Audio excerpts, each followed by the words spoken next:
On commence en 1763. Presque tout le continent américain est dominé par les puissances coloniales européennes. L'Espagne possède un très large territoire. Au sud, les Portugais contrôlent le Brésil. Dans les îles d'Amérique centrale, principalement la France et la Grande-Bretagne développent d'immenses plantations de canne à sucre et de café en important des esclaves d'Afrique. Enfin, le Nord est en grande partie passé aux mains de la Grande-Bretagne après sa victoire lors de la guerre de 7 ans. Les Britanniques dominent tous leurs rivaux, notamment grâce à la puissante Royal Navy. Mais la guerre ayant pesé sur ses finances, le pays compte renflouer ses caisses en imposant de nouvelles taxes à ses colonies. 13 d'entre elles s'y opposent et la tension monte jusqu'à provoquer la guerre d'indépendance des États-Unis. La France, l'Espagne et les Provinces-Unies en profitent pour s'allier aux indépendantistes afin d'affaiblir la Grande-Bretagne. Finalement, les Britanniques sont défaits et contraints de reconnaître l'indépendance des États-Unis d'Amérique, qui est la première colonie européenne à s'émanciper. Dès les premières années, les colons états-uniens étendent leurs possessions vers l'ouest au détriment des populations indigènes, ce qui provoquera de très nombreuses guerres internes. En France, après la guerre de 7 ans et la guerre d'indépendance des États-Unis, la situation économique est catastrophique, ce qui participe au déclenchement de la Révolution française. La Déclaration des droits de l'homme et du citoyen est proclamée. Celle-ci affirme notamment que les hommes naissent et demeurent libres et égaux en droit. Dans la riche colonie de Saint-Domingue, ces mots résonnent auprès des esclaves et affranchis qui se révoltent contre les grands propriétaires terriens, aussi appelés les planteurs. L'Espagne et la Grande-Bretagne s'unissent pour combattre les insurgés, mais ces derniers l'emportent et occupent toute l'île. Napoléon Bonaparte, qui s'est emparé du pouvoir en France, comprend qu'il sera difficile de réaffirmer sa souveraineté sur ces territoires lointains. Il envoie une armée à Saint-Domingue et décide de vendre aux États-Unis la Louisiane qu'il venait d'obtenir secrètement de l'Espagne 3 ans plus tôt. À Saint-Domingue, les soldats français, affaiblis par les maladies, sont défaits. Le 1er janvier 1804, l'indépendance d'Haïti est proclamée. C'est la seule république issue d'une révolution d'esclaves et d'affranchis. En Europe, le Royaume-Uni inflige une lourde défaite aux flottes espagnoles et françaises lors de la bataille de Trafalgar. Le pays confirme sa domination sur les mers, mais Napoléon, qui domine l'Europe, opte pour la guerre économique et lui impose un blocus continental. Le Royaume-Uni, en pleine révolution industrielle, doit absolument trouver de nouveaux marchés pour écouler ses marchandises. Profitant du déclin de l'Espagne, il se tourne vers l'Amérique, mais l'Espagne interdit officiellement le commerce avec ce dernier. Le Royaume-Uni tente alors 2 incursions militaires dans la vice-royauté du Rio de la Plata, mais est repoussé par les créoles, c'est-à-dire les descendants de colons espagnols nés en Amérique. En Espagne, le roi Charles IV et son fils Ferdinand VII se disputent le trône. Napoléon en profite pour placer son frère Joseph à la tête du pays. La nouvelle passe mal dans les colonies espagnoles, où des juntes, c'est-à-dire des gouvernements locaux favorables au roi Ferdinand VII, s'organisent. Des conflits apparaissent un peu partout. En Nouvelle-Espagne, le curé Miguel Hidalgo appelle le peuple à se soulever. Des mouvements indépendantistes apparaissent maintenant, soutenus secrètement par les Britanniques et motivés par des loges maçonniques révolutionnaires. En 1814, après l'abdication de Napoléon, Ferdinand VII récupère le trône d'Espagne, puis envoie rapidement des renforts en Amérique pour reprendre le contrôle. Le Paraguay parvient à résister, ainsi que les Provinces-Unies du Rio de la Plata qui proclament leur indépendance. En janvier 1817, les indépendantistes San Martín et O'Higgins traversent les Andes depuis l'Est avec une armée et s'emparent de Santiago. O'Higgins est nommé commandeur suprême et proclame l'indépendance du Chili. Au nord, une autre armée indépendantiste, menée par Simón Bolívar et renforcée par la Légion britannique, quitte Angostura, traverse les Andes et bat les Espagnols aux portes de Santa Fe de Bogota. Bolívar proclame alors l'indépendance de la Grande Colombie, dont il devient le président, bien qu'il ne contrôle pas encore tout le territoire. En réaction, Ferdinand VII lève une nouvelle armée, mais celle-ci se révolte et refuse de quitter Cadix. Profitant de la situation, San Martín débarque au Pérou, s'empare de Lima et proclame l'indépendance du pays, bien que l'altiplano soit encore contrôlé par les royalistes. En Nouvelle-Espagne, après 11 années de guerre, les indépendantistes l'emportent et proclament l'Empire du Mexique. Au sud, Quito est libéré à son tour par les armées indépendantistes. Bolívar et San Martín se rencontrent alors à Guayaquil. Nul ne sait ce qu'ils se disent, mais San Martín cède une partie de son armée à Bolívar, puis se retire discrètement. Au Brésil, la famille royale portugaise et sa cour sont installées à Rio de Janeiro depuis l'invasion du Portugal par Napoléon. Malgré la libération du pays en 1811, la famille royale a décidé de rester au Brésil. Cependant, au Portugal, la situation politique difficile a contraint le roi Jean VI à rentrer précipitamment au pays. Mais le fils héritier Pierre, resté au Brésil, entre en conflit avec le gouvernement portugais et proclame l'indépendance du Brésil dont il devient l'empereur. En Amérique centrale, le Mexique peine à se consolider. Le Sud fait sécession et les Provinces-Unies d'Amérique centrale sont proclamées.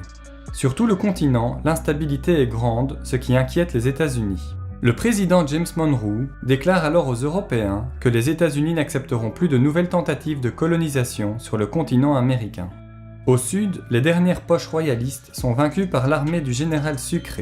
La Bolivie est créée, nommée ainsi en hommage à Simon Bolivar. Ce dernier rêve maintenant d'unir toutes les républiques américaines sous une grande autorité commune. Mais les divisions internes font échouer ce projet. Au sud du continent, une guerre éclate entre les Provinces-Unies du Rio de la Plata et le Brésil pour le contrôle de la province Cisplatina. Le Brésil impose un blocus commercial aux ports de Buenos Aires et de Montevideo, mais ses armées échouent à l'emporter sur terre. Incapables de se neutraliser et épuisés financièrement, les deux font appel à l'arbitrage du Royaume-Uni. Ce dernier, lors du traité de paix, obtient la création de l'Uruguay comme État tampon. Le Royaume-Uni, en devenant le garant de la stabilité dans la région, protège ainsi ses intérêts commerciaux. Fin 1829, le Venezuela fait sécession de la Grande Colombie. Bolivar, dont la santé se détériore, échoue à trouver une solution et démissionne. La Grande Colombie éclate et immédiatement des conflits apparaissent sur la délimitation des nouvelles frontières. Au Mexique, après l'abolition de l'esclavage, des colons états-uniens qui sont majoritaires au Texas se rebellent. Une guerre civile éclate et aboutit à la proclamation d'indépendance de la République du Texas, reconnue par les États-Unis. Dans les Provinces-Unies d'Amérique centrale aussi, l'unité est mise à mal et les 5 États qui la composent prennent leur indépendance. Enfin, à Haïti, la République dominicaine qui est occupée depuis 1822 obtient elle aussi son indépendance. En 1845, les États-Unis qui veulent s'étendre vers l'ouest annexent le Texas. Mais un désaccord frontalier avec le Mexique provoque une guerre. Au même moment, les Britanniques et les États-Unis se mettent d'accord pour le partage de l'Oregon. En 1848, après la victoire des États-Unis, le Mexique est contraint de reconnaître l'annexion du Texas et de céder un immense territoire. En Californie, la découverte d'or provoque une ruée qui attire des personnes du monde entier, y compris venues d'Asie. Tout au nord, l'Empire russe, par crainte de perdre l'Alaska face aux rivales britanniques, choisit de vendre son territoire aux États-Unis. La même année, le Royaume-Uni autorise l'union de 3 provinces au nord afin d'assurer leur protection face aux États-Unis, qui semblent vouloir s'étendre. Elles forment ainsi le Dominion du Canada, qui obtient plus d'autonomie et qui intégrera au fil des ans les colonies britanniques voisines. Suite à des litiges frontaliers, le Paraguay affronte depuis 2 ans déjà la Triple Alliance, composée du Brésil, de l'Argentine et de l'Uruguay. Mais en 1870, le Paraguay est occupé, puis amputé d'une grande partie de son territoire, laissant un pays profondément dévasté. Plus à l'ouest, la tension monte aussi entre le Chili et la Bolivie, autour d'un territoire riche en gisements.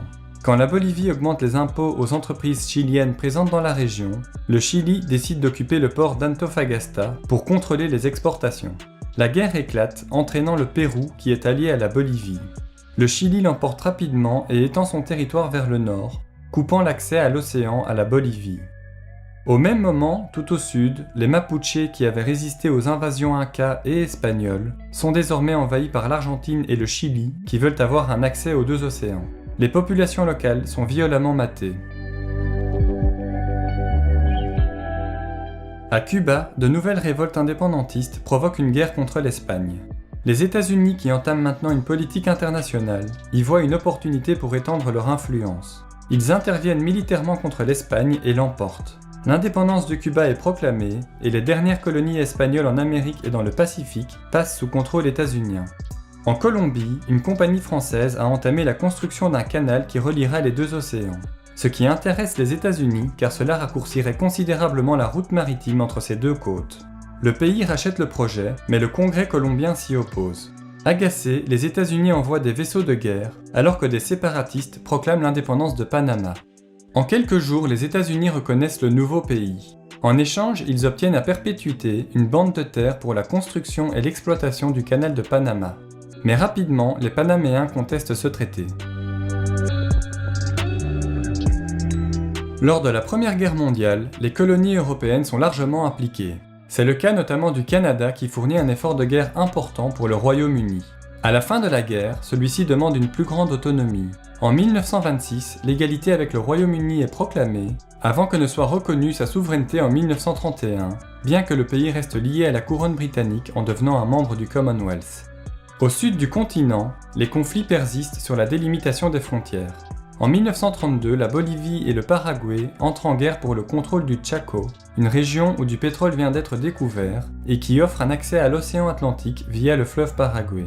Le Paraguay l'emporte et s'approprie 75% du territoire.